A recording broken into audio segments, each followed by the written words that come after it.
Olá, é bom ter você de volta.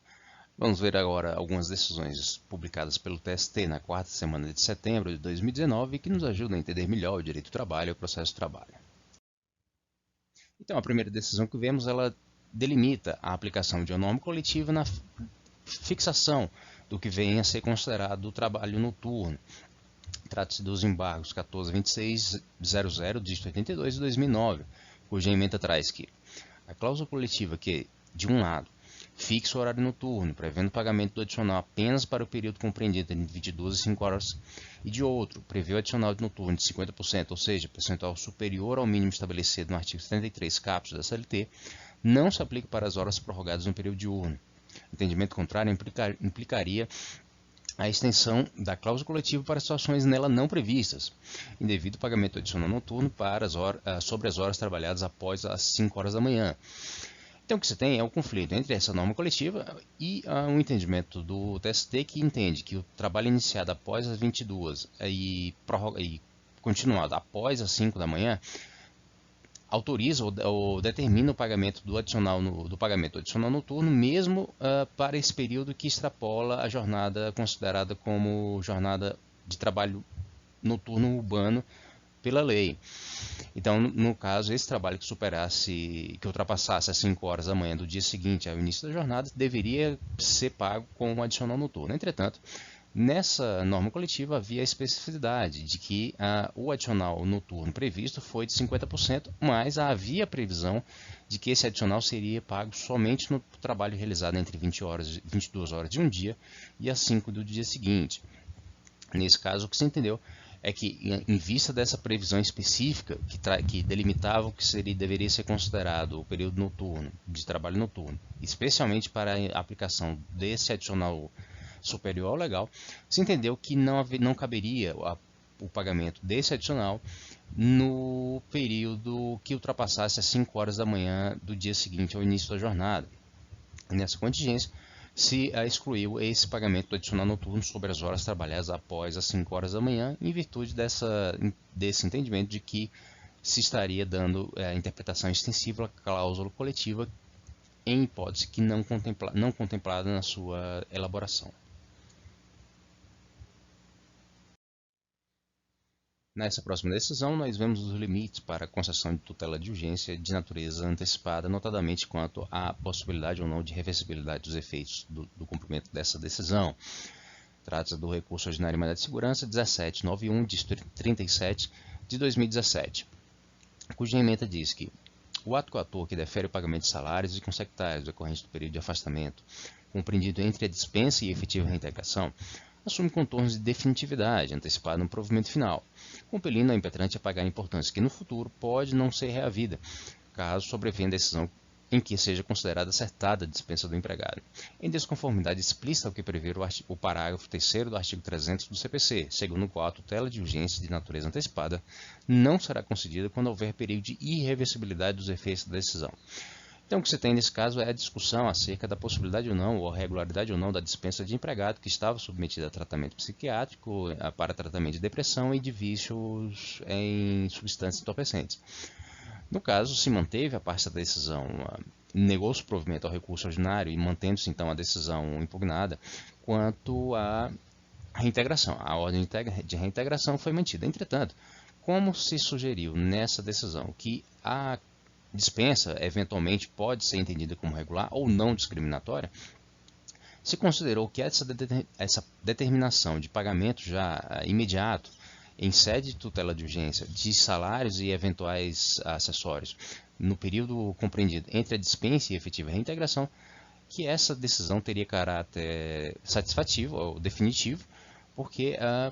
haveria o perigo considerável de irreversibilidade dos efeitos da decisão, em virtude da dificuldade que se encontraria para, eventualmente, se promover a execução de parcelas que têm manifesto caráter alimentar. E nessa contingência, se considerou que se extrapolou ou se desatendeu ao gabarito legal que trata da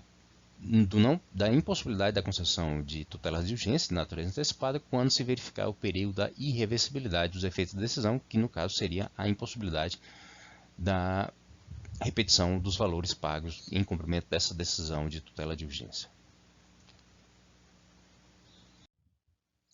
Esse próximo caso serve para ilustrar as peculiaridades da ação rescisória.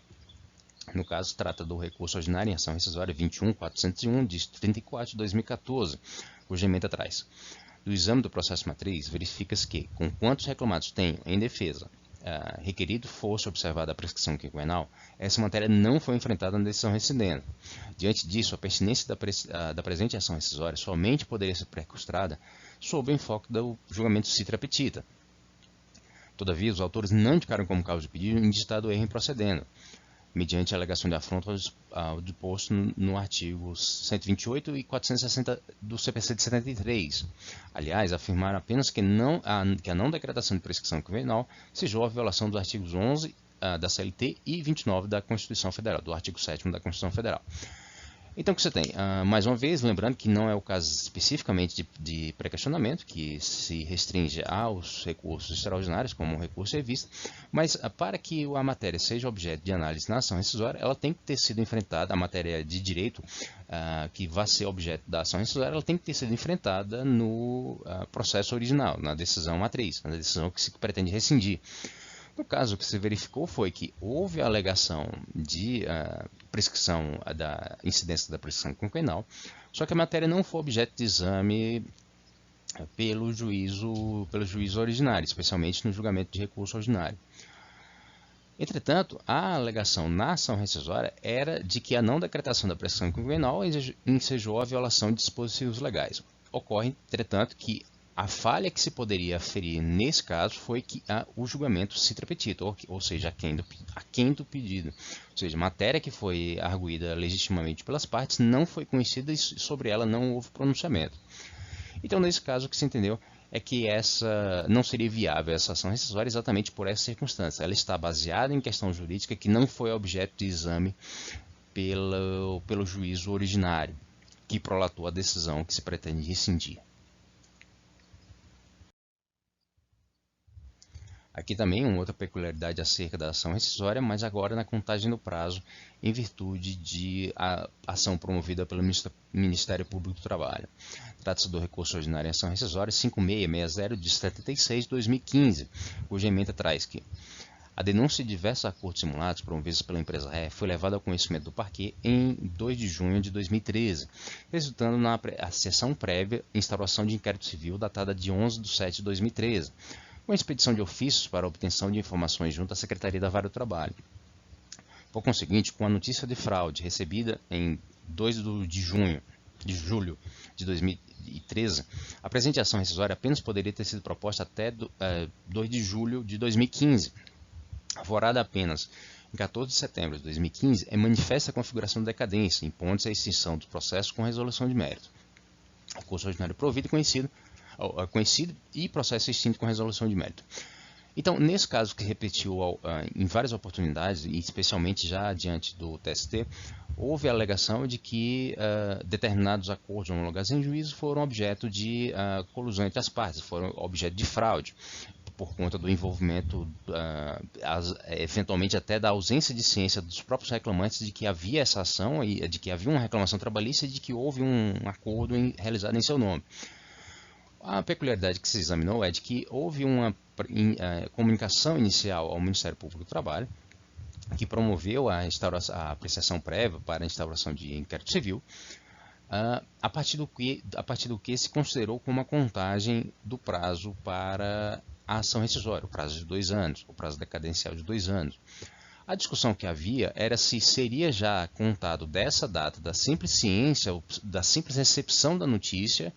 ou simplesmente após a conclusão do inquérito civil é que se contaria efetivamente a esse prazo decadencial. Nessa circunstância, o que se entendeu foi de que, a partir da notícia da fraude, ainda que não concluso o inquérito civil, já se contaria o prazo decadencial, ou seja, o simples fato de que o beneficiário ou o prejudicado por essa contagem do prazo seria o Ministério Público do Trabalho, e que deveriam ser observadas as peculiaridades desse órgão, o que se entendeu é que submeter o prazo decadencial à conclusão de inquérito civil seria simplesmente deixar sob o arbítrio ou as contingências da atuação do Ministério Público do Trabalho a definição de um prazo decadencial que deveria ser aplicado de forma uniforme de maneira uniforme a todos os litigantes. Então, o que se entendeu nessa circunstância foi que já a partir da notícia da fraude, ainda que não confirmada no inquérito civil, já se contaria o prazo para a decadência da ação rescisória, ou seja, em tese, o que se diz de forma lateral aqui é de que o Ministério Público do Trabalho teria até 2 anos para concluir esse inquérito civil e ajuizar a ação rescisória. Passado esse prazo, entre a notícia da fraude ou do motivo da eventual ação rescisória, se teria a decadência do direito de ajuizar a ação rescisória, ainda que com base em fraude ou colusão entre as partes para prejuízo de terceiro.